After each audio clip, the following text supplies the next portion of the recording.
History presents Out of Your Mind, essential listening from the Alan Watts Audio Archives.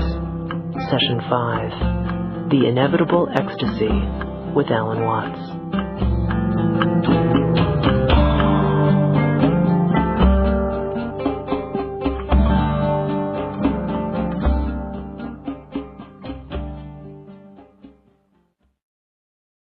This seminar is about a very sticky problem. The problem to which the Buddha primarily addressed himself, which is that of agony, suffering. But before we get into that, we have to be clear about certain basics. And these basics have to do not so much with concepts and ideas as they do with a state of mind. You could call it also a state of feeling, a state of sensation, a state of consciousness. And we need to understand that, even be in that, before we can really go very far. And this is an extraordinarily difficult state of mind to talk about, even though in its nature it's extremely simple. Because it is in a way like we were when we were babies, when we hadn't been told anything and didn't know anything other than what we felt, and we had no names for it. Now, of course, as we grow older, we learn to differentiate one thing from another, one event from another, and above all, ourselves from everything else. Well and good, provided you don't lose the foundations. Just as mountains are differentiated, but they're all based on the earth, so the multiple things of this world are differentiated. But they have, as it were, a basis. There is no word for that basis, not really, because words are only for distinction. And so there can't really be a word, not even an idea, of the non-distinction. We can feel it, but we can't think it. But we don't feel it like an object. You feel you're alive. You feel you're conscious, but you don't know what consciousness is, because consciousness is present in every conceivable kind of experience. It's like the space in which we live, which is everywhere. It's like a fish being in water, and presumably a fish doesn't know it's in the water, because it never goes out. A bird presumably knows nothing of the air, and we really know nothing of consciousness, and we pretend space isn't there. So, however, when you grow up and become fascinated, which is really the right word, spellbound, enchanted, by all the things that adults wave at you, you forget the background. And you come to think that all the distinctions which you've been learning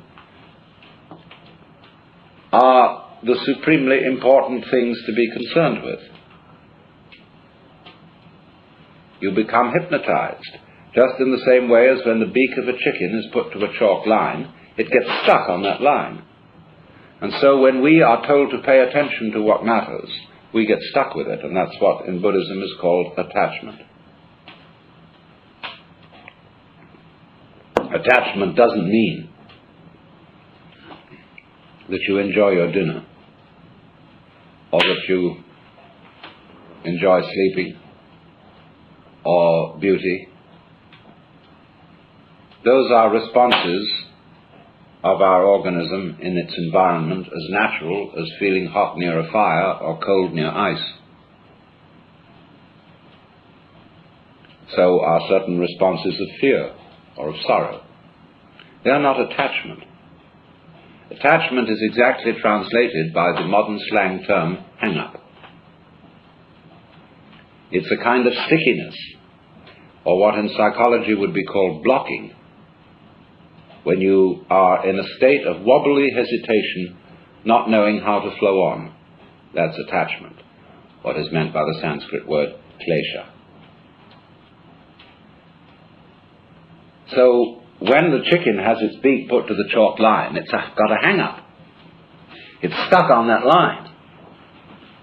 And so in the same way we get a hang-up on all the various things that we're told as we grow up by our parents, our aunts and uncles, our teachers, and above all by our peer group. And the first thing that everybody wants to tell us is the difference between ourselves and the rest of the world, and between those actions which are voluntary and those which are involuntary, what we do on the one hand and what happens to us on the other.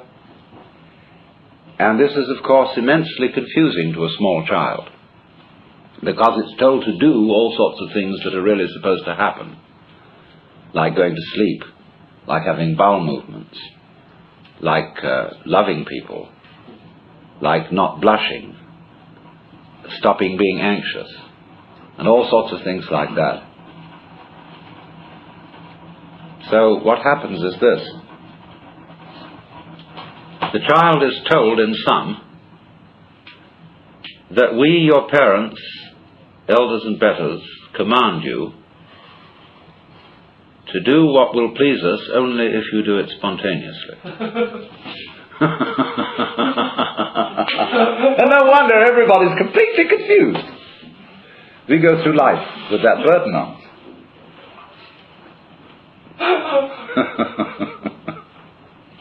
So, we therefore develop this curious thing. We develop a thing which is called an ego.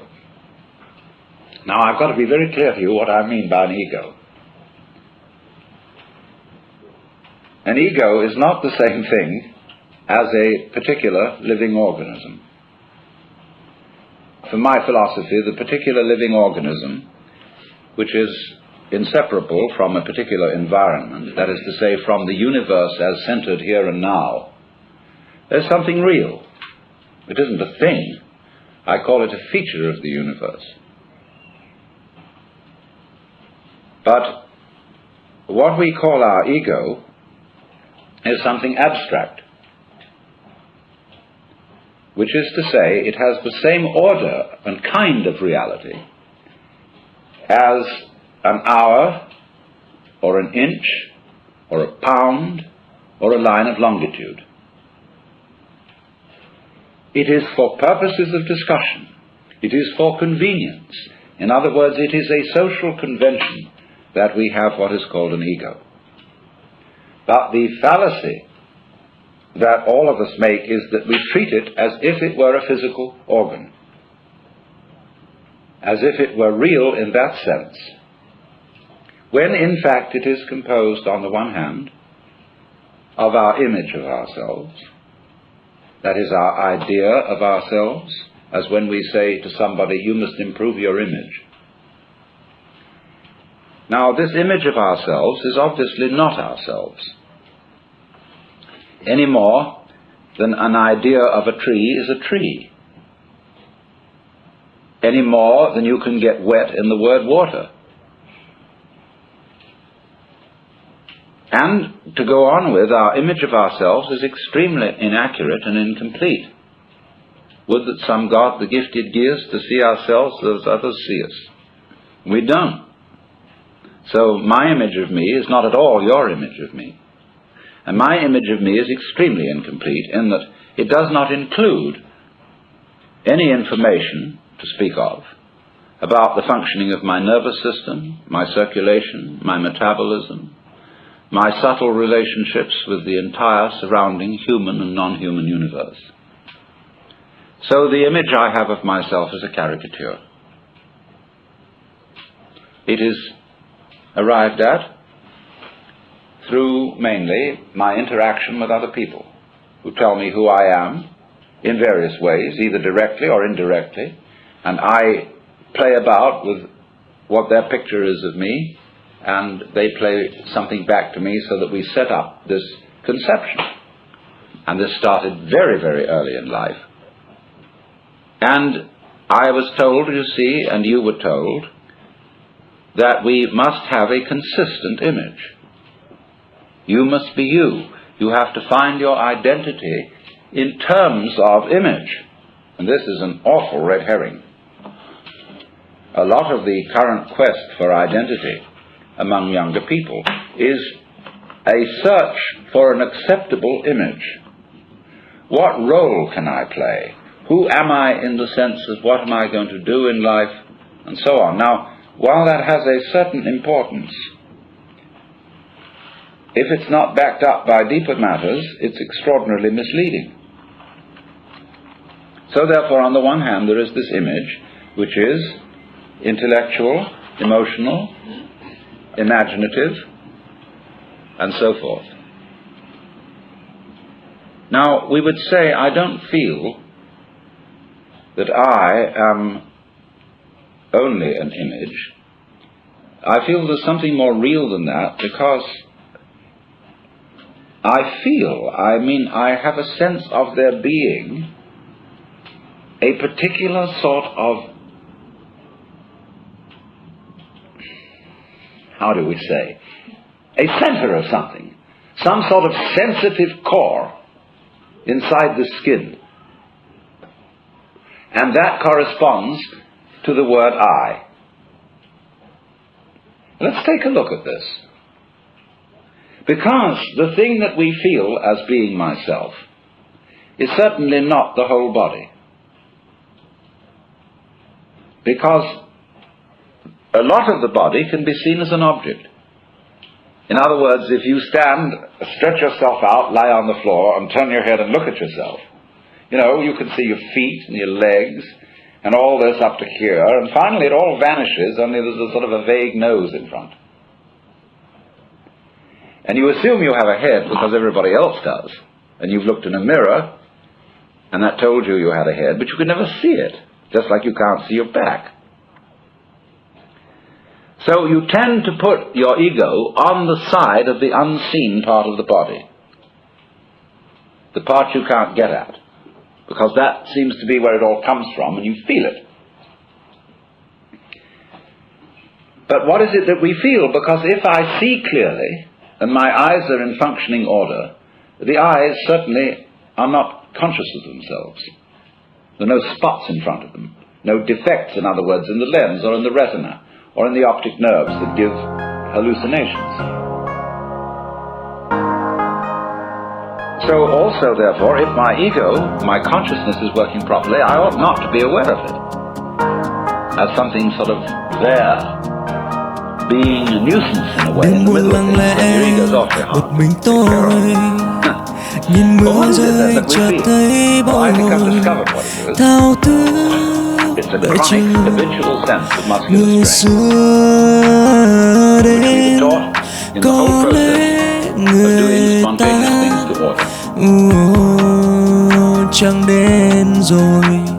When you're taking off in a jet plane, and the thing has gone rather further down the runway than you think it should have without getting up in the air. Thật bùi ngùi Hà chưa kịp đi Thu vội tới Từ nay ta đã mất nhau rồi Duyên hai ta đã hết rồi Yeah. Now listen, pay attention. We start using muscular strains around our eyes, ears, jaws, hands. Đêm buồn lặng lẽ Try to use our muscles to make our nerves work. Nhìn mưa rơi chợt thấy bồi hồi Thao thức đợi chờ And in fact, it gets in the way. Người xưa đến có lẽ And then when we try to control our emotions, we hold our breath, pull our stomachs in, or tighten our rectums. Nhìn cánh To hold ourselves together. Now pull yourself together. Immediately, what are you doing? What does the child understand by that? Thật buồn ngùi Hà chưa kịp đi Thu vội tới Từ nay ta đã mất nhau rồi Duyên hai ta đã hết rồi There's the forearm you, firm as can be, holding him up. Nevertheless, you will detect that the person is making all sorts of tensions, lest he should suddenly turn into a nasty jello on the floor. Đêm mưa lặng lẽ một mình tôi, So that chronic như mưa rơi chợt thấy bồi hồi, thao thức is the root of đợi what chờ we call the feeling of the người ego. xưa đến. Có lẽ người ta For the psychological chẳng đến rồi ngậm so that we get the ego nghiêng as the marriage of an illusion to a future. phương vi rơi Even though the về idea of an ngân I dạ with a khúc name, with thật a bùi being, ngùi is hà naturally chưa kịp useful đi for certain thu vội tới từ đây provided we know what ta we're doing. đã mất nhau rồi For what it is. duyên hai ta đã hết rồi. But we are so hung up on this concept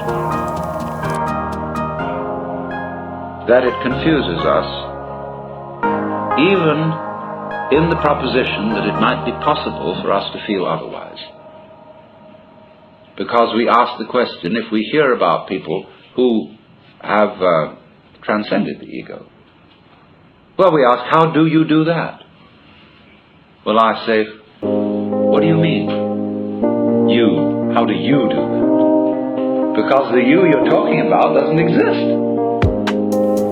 Phải đâu ta So you can't do anything about it. muốn đâu tan Any more than you can cut a cheese with a phong line of sương logic. áo bạc tình ngân trăng dài.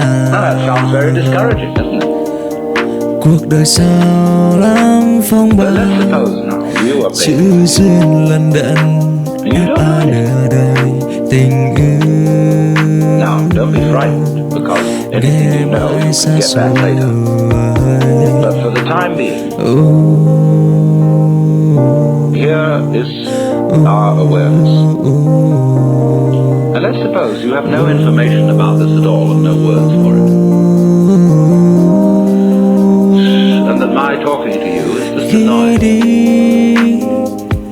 lúc đến như trời trốn tìm, Now, don't try tôi to đành do mặc anything kệ about this. con tim Don't make any effort.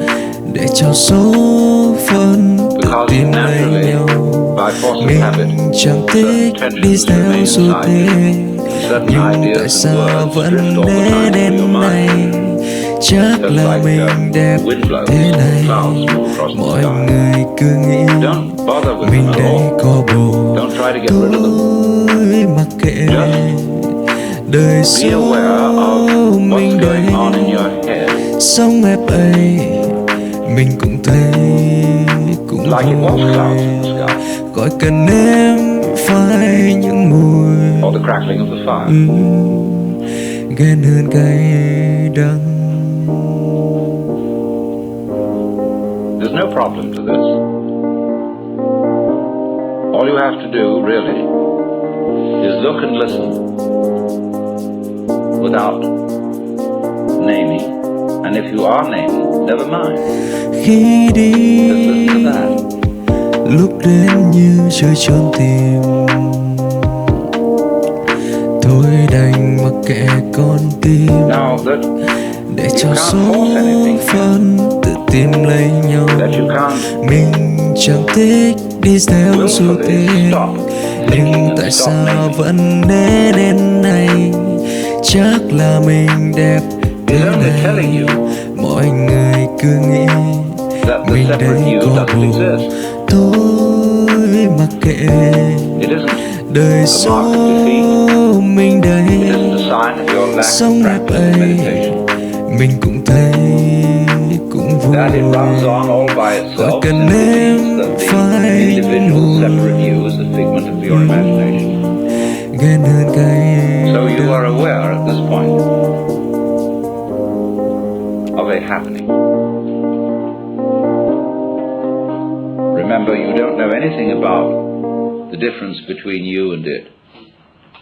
You haven't been told that. You've no words for the difference between inside and outside, between here and there. Nobody has taught you that what you see out in front of you is Đang sinh either như một near bông hoa ngát hương lan tỏa thiết tha tháng ngày. Dù xa tình anh vẫn đắm say, như bên nhau mãi vòng tay nồng nàn. Hoa em dù úa hay tàn, nụ hôn anh gửi trên làn môi xinh.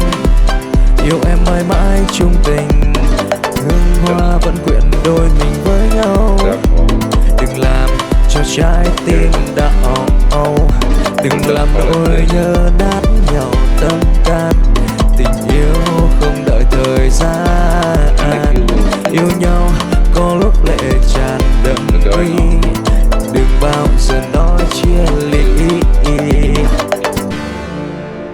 Absolutely everything you feel.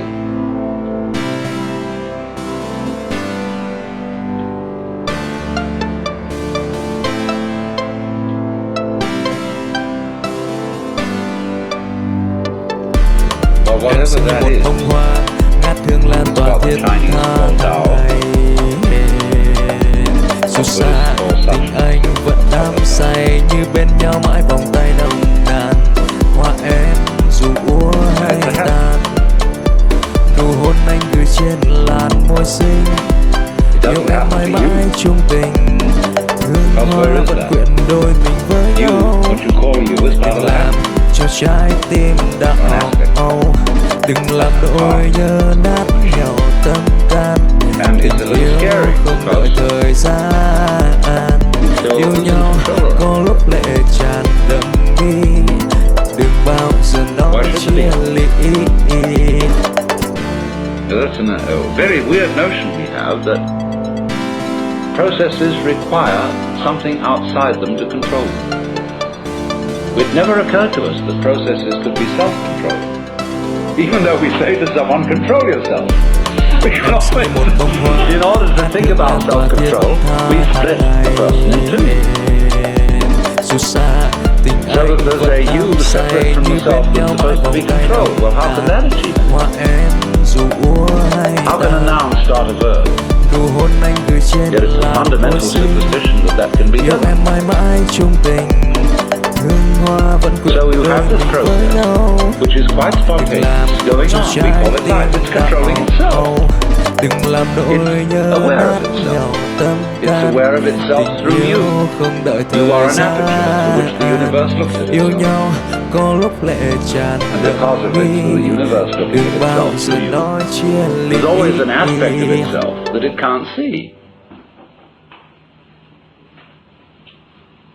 So it is like that snake, you see, that is pursuing its tail. Because the snake can't see its head, like you can't.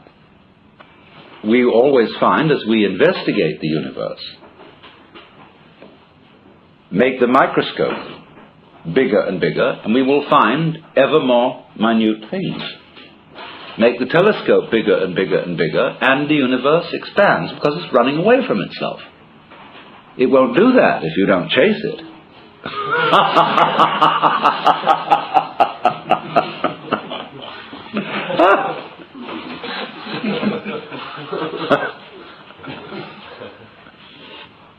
So, it's a game of hide and seek.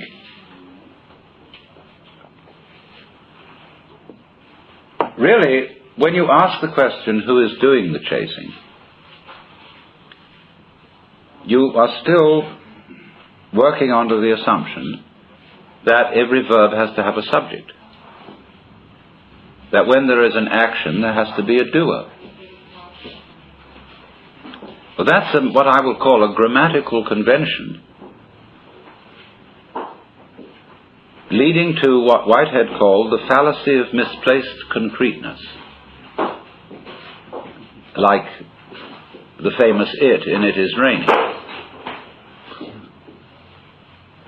So when you say, there cannot be knowing without a knower, this is merely saying, no more than there can't be a verb without a subject.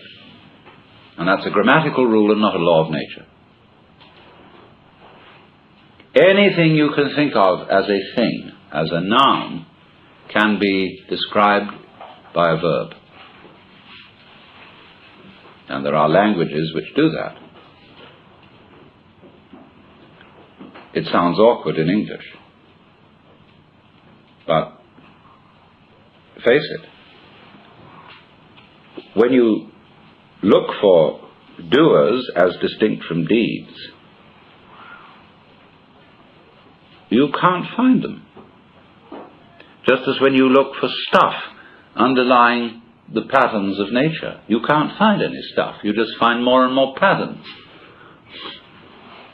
There never was any stuff, it's a ghost. What we call stuff is simply patterns seen out of focus. And it's fuzzy. So we call it stuff. You know, it's like K-pop. So, we have these words: energy, matter, being, reality, even Tao. And we can never find them. They always elude us entirely. Although we do have the very strong intuition that all this that we see is connected or related. So we speak of a universe, although that word really means one turn. It's your turn now. Or like you make one turn to look at yourself, but you can't make two turns and see what's looking. So it's very simple, therefore. You only have to understand that you can't do anything about it. And as they say in Zen, you cannot take hold of it, but you can't get rid of it. And in not being able to get it, you get it. So all these trials that gurus put their students through have as their ultimate object convincing you that you can't do anything. Only it's convincing you very thoroughly. It's convincing you in more than a theoretical way. Now perhaps I shouldn't tell you that. But you see, I'm not a guru, in that I don't give individual spiritual direction to people. And I give away the guru's tricks. That may not be very good, but on the other hand, those tricks are only necessary in the sense that I would say to someone, it's necessary for you to go to a psychiatrist if you think you must. And if you are not going to be satisfied without going to Japan and studying Zen Buddhism from a Roshi, okay, you better go. It isn't necessary unless you say it is. If that's the only thing that will satisfy you, and you feel that deep down inside you. If you've got that yen, therefore you've got that yen. But if on the other hand you haven't, you haven't. And I'm not going to put you down on that account, you see. The point is, what do you want to do? What is it in you to do? But there it is. That you can struggle and struggle and struggle. And indeed will do so, as long as you have the feeling inside you that you're missing something.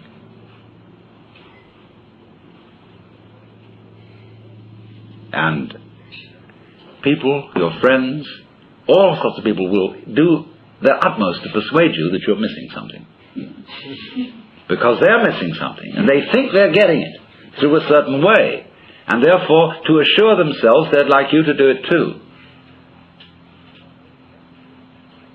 So there's this thing.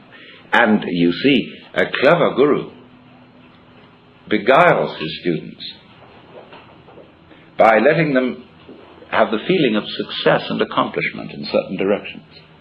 A guru gives people exercises, A, that are difficult but can be accomplished, and B, that are impossible.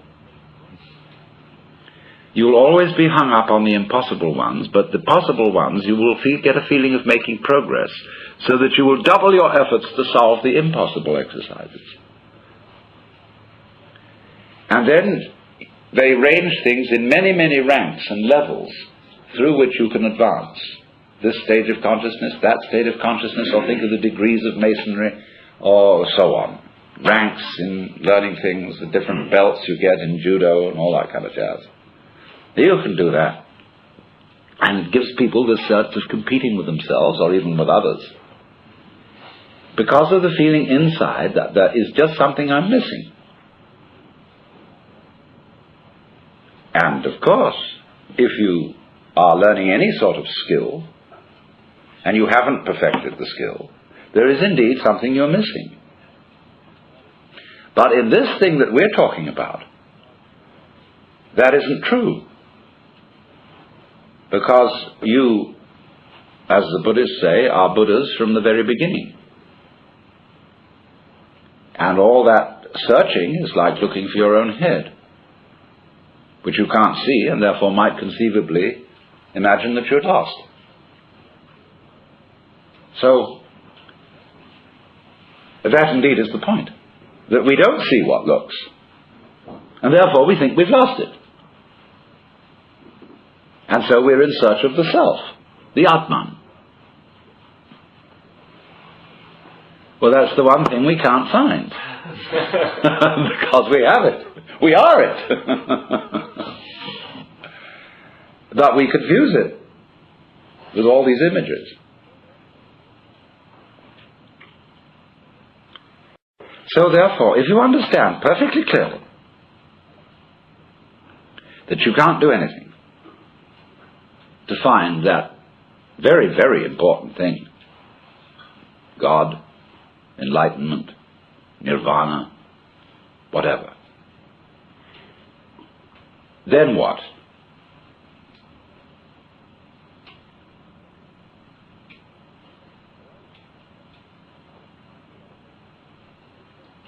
Well, I find, it's so stupid, because even if I tell myself, well, there's nothing I can do about it, why did I say that?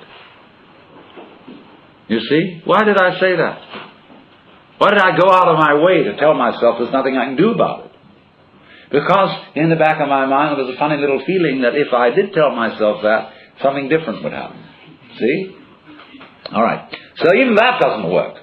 Nothing works. Now when absolutely nothing works, where are you?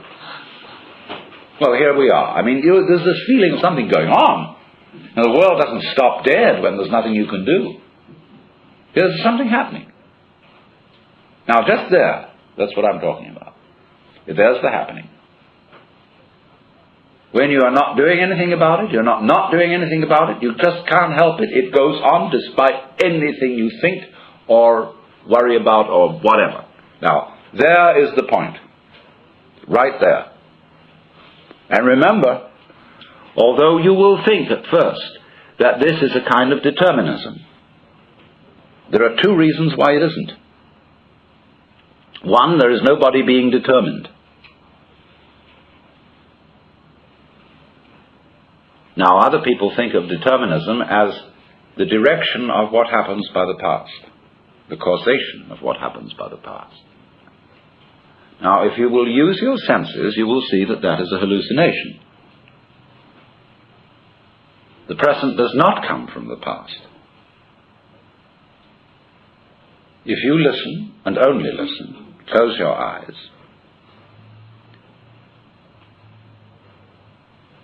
where do the sounds come from, according to your ears?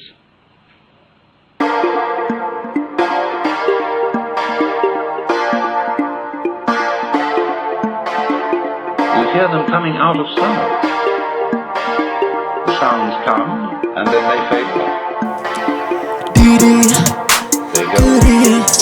Để rồi một khoảnh khắc nào đó ta nhận ra phía sau sẽ tốt hơn, nên là một khoảng không hoặc người tri kỷ. The sounds don't come from the past. Đi đi kiếm tự do. Vậy là cớ gì cứ ràng buộc mình trong những điều gò bó. Đường dài lắm và đời ta thì ngắn, sự nuối tiếc muôn đời đến chậm.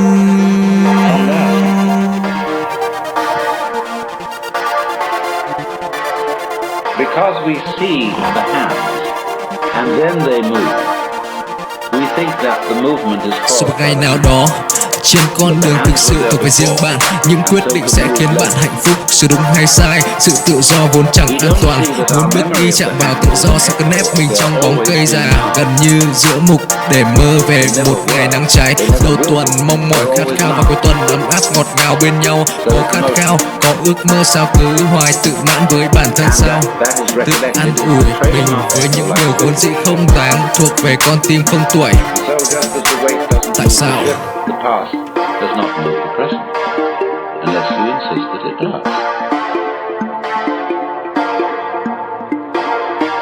And if you say, well, naturally I'm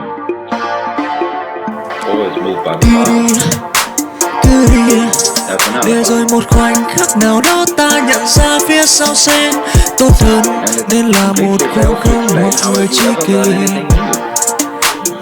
Đi để kiếm tự do, vậy hà cớ gì cứ ràng buộc mình trong những điều gò bó. Đường dài lắm và đời ta thì ngắn, sự nuối tiếc muôn đời đến chậm. Translated into terms of what you already know. So, in that sense, learning becomes like a library which increases only by the addition of books about books already in it. Sau một ngày nào đó, trên con đường thực sự thuộc về riêng bạn, những quyết định sẽ khiến bạn hạnh phúc. Sự đúng hay sai, sự tự do vốn chẳng an toàn. Muốn bước đi chạm vào tự do sẽ cần ép mình trong bóng cây già, gần như giữa mục để mơ về một ngày nắng cháy. Đầu tuần mong mỏi khát khao và cuối tuần ấm áp ngọt ngào bên nhau. Có khát khao, có ước mơ sao cứ hoài tự mãn với bản thân sao. Isn't happening to you, because you are the happening. The only you there is what's going on. Yeah, feel it. Tự an ủi mình với những điều vốn dĩ không đáng, thuộc về con tim không tuổi. Stupid, relatively speaking. Tại sao? And feel it genuinely. When you feel it genuinely, you get down to rock bottom, all that isn't there. That's a game that's been erected on it.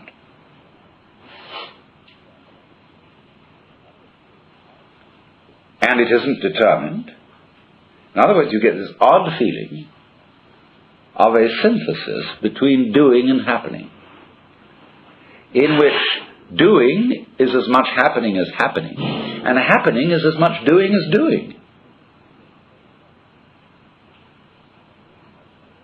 And if you're not very careful at that point, you'll proclaim yourself God Almighty, in the Hebrew Christian sense. Like Freud alleges babies feel that they're omnipotent.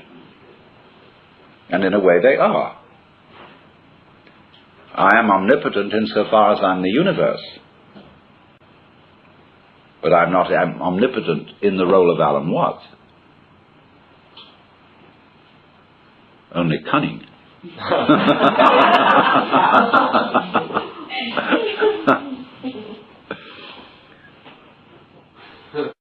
So now then, this sensation of the happening is basic to all we want to explore. With that in mind, we can go on now to the question of pain and our so-called reactions to it. And once again you will see that the problem as posed immediately sets up the duality of the pain and the one who suffers it, the one who offers resistance. And therefore, reasoning from that, you can quite easily see that a great deal of the energy of pain is derived from the resistance offered to it.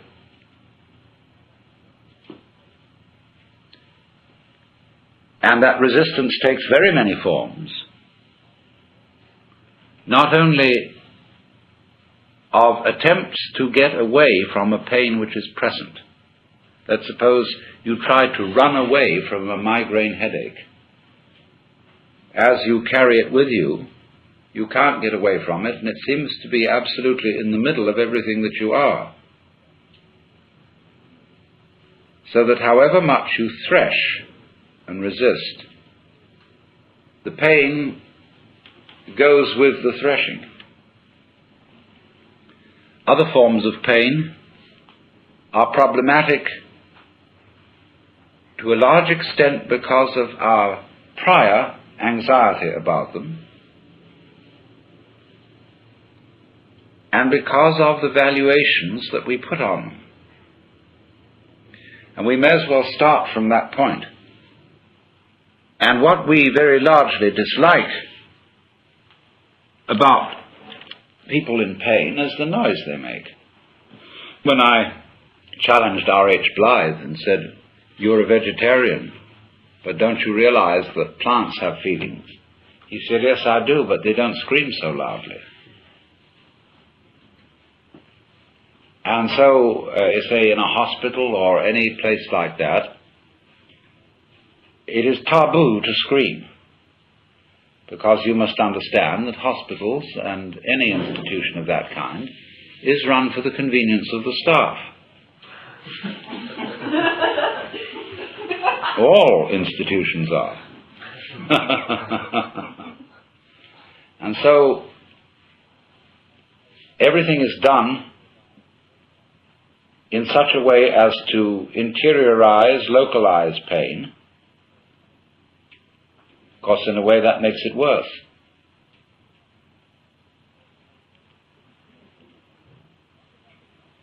So we have a big social problem, fundamental, right from the beginning, about our reaction to anything painful. And these are very odd things. Let's take, for example, when a child has eaten something that doesn't agree with it and it vomits. Now, you well know that when you've got a bad stomach, that vomiting is a very pleasant release from that. But because when Mama sees the vomit, or somebody else does, they say, "Ugh," you are taught that doing it is socially unacceptable, and therefore people suppress vomiting and learn from their parents that it's nasty, just as they learn that excrement is nasty, and just as they learn to worry about disease and death.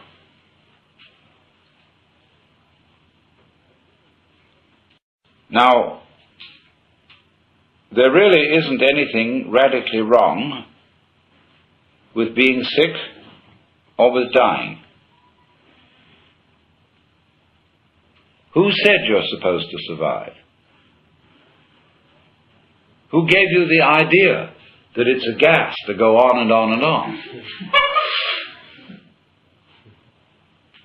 And we can't say that it's a good thing for everything to go on living from the very simple demonstration that if we enable everybody to go on living, we overcrowd ourselves.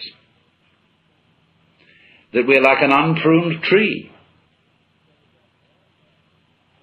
And so, therefore, one person who dies, in a way, is honorable because he's making room for others.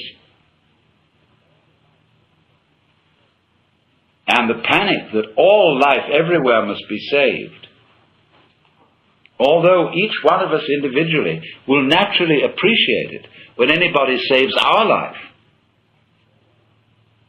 if we apply that case, you see, all around, we can see that it's not workable. We can also look further into it and see that if our death could be indefinitely postponed, we would not actually go on postponing it indefinitely. Because after a certain point we would realize that that isn't the way in which we wanted to survive. Why else would we have children? Because children arrange for us to survive in another way. By, as it were, passing on a torch, so that you don't have to carry it all the time. There comes a point where you can give it up and say, "Now you work." It's a far more amusing arrangement for nature to continue the process of life through different individuals than it is always with the same individual. Because as each new individual approaches life, life is renewed. And one remembers how fascinating the most ordinary everyday things are to a child. Because they see them all as marvelous, because they see them all in a way that is not related to survival and profit. And when we get to thinking of everything in terms of survival and profit value, as we do, then the shapes of scratches on the floor cease to have magic. And most things, in fact, cease to have magic.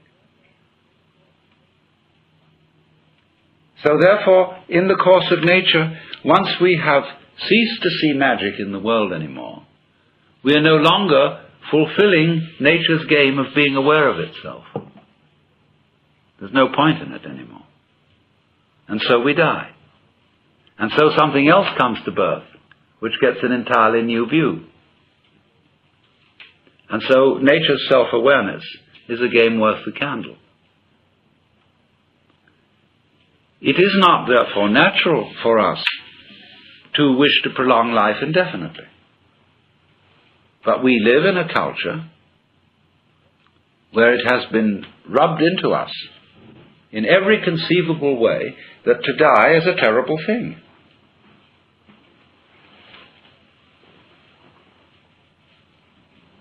And that is a tremendous disease from which our culture in particular suffers. And we notice it firstly in the way in which death is swept under the carpet. This is one of the major problems in hospital work. When a family conspires with the doctor to keep from grandmother the knowledge that she is dying. Grandmother suspects that she is dying, but probably doesn't really want to know for sure. And her family talk with her in such a way as to say, well, it'll be, you'll probably be getting all right in a few weeks. Won't it be nice to be able to do this, that, and the other? Because they have this funny feeling that it's important to build up courage and hope. And so they become liars, and a mutual mistrust develops. Because once you are playing the game on that level, you tend to play the mistrust on other levels. And so the person is left to die alone, suddenly, unprepared, and doped up to the point where death hardly happens. And there is no derivation from it of the peculiar spiritual experience that can come with death.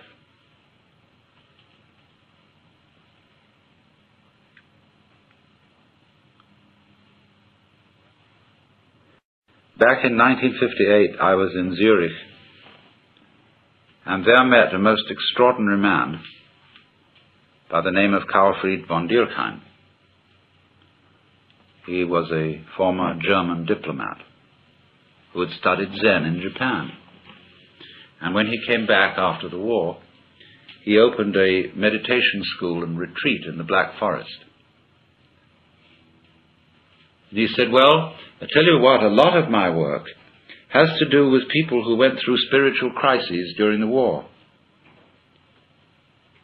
And he said, you know, we all know that when a person's in an absolutely extreme situation and they accept it, there is a possibility of a natural satori.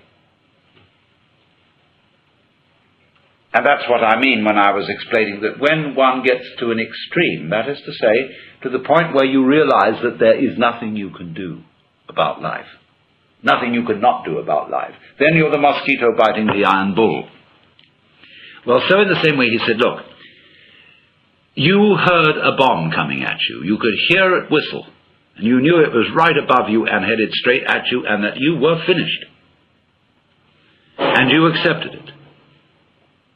And suddenly, there was a strange feeling that everything is absolutely clear.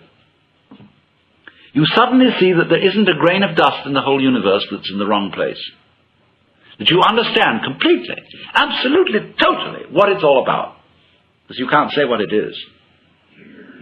But he said in so many cases the bomb was a dud and they lived to tell the tale. Or he said you were in a concentration camp.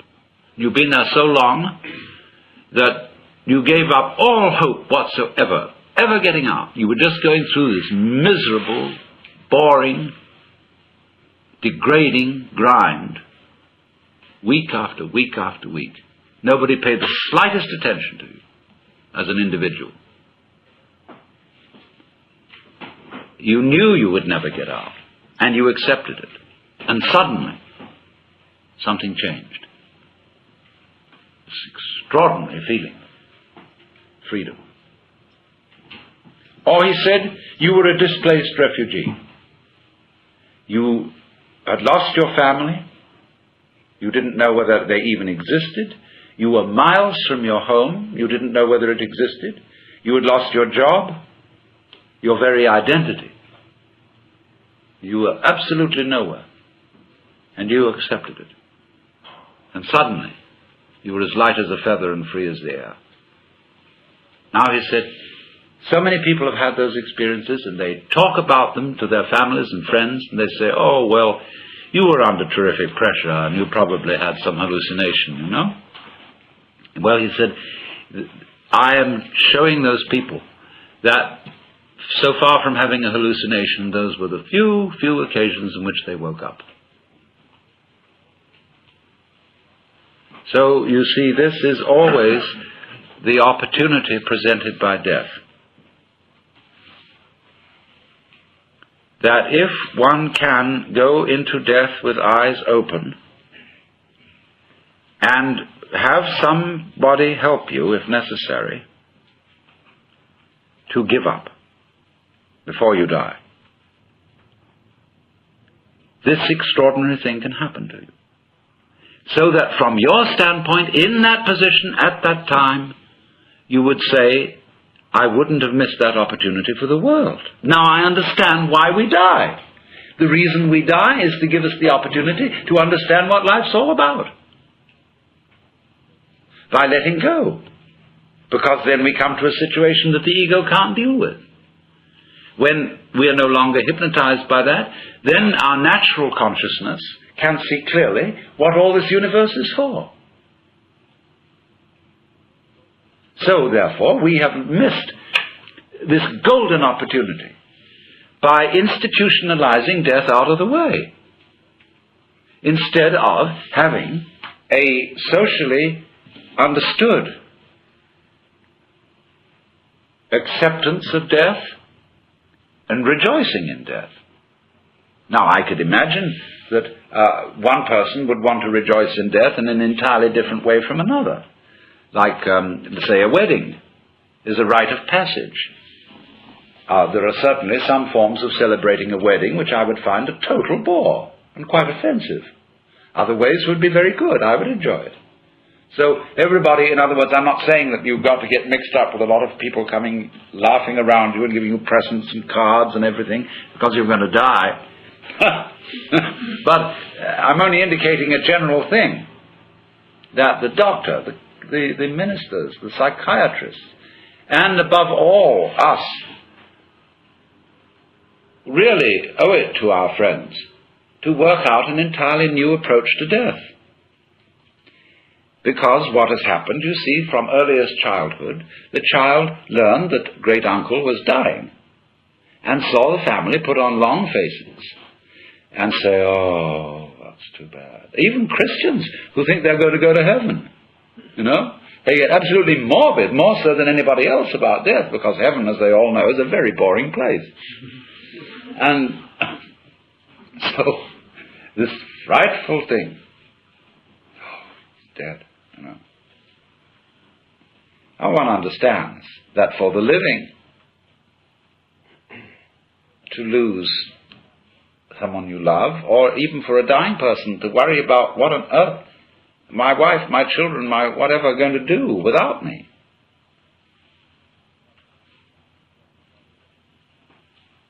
One can understand a certain worry in that. But nobody is indispensable. And there comes a point when you have to say, I'm sorry, but I am completely going to abandon responsibility for anything. Because there is no further way I can do it. This is another way of that surrender.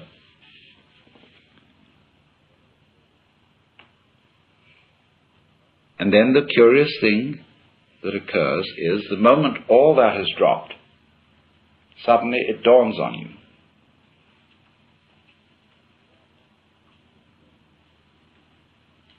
that to be important, existence does not have to go on any longer than a moment. Quantitative continuity is of no value. How long can you hold your breath? Who cares?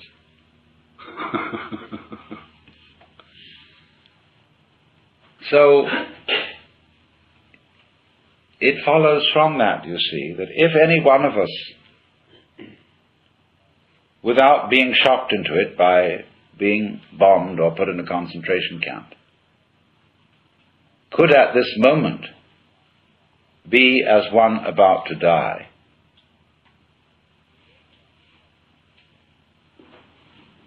genuinely and honestly, we would understand the mystery of life. Because death is in a certain sense, the source of life. Just as we see in nature, when the leaves fall from the trees, they mold and rot, and this supplies humus from which more plants can grow. It's a cycle like that. But in every way, symbolic and otherwise, human beings try to stop that cycle. Unamuno said, human beings are the only species that hoard their dead. And therefore, with the ghastly art of the mortician, we try to make the body unpalatable to the worms, and so to stop life, as if to be eaten in due course were an indignity to the human being, whereas we eat everything else and we give nothing back. So that is a kind of a social symptom of our profound disorientation with respect to death. We think death is unnatural, and furthermore, in our culture we think birth is a disease and send a mama to the hospital for the most unnatural, weird kind of parturition.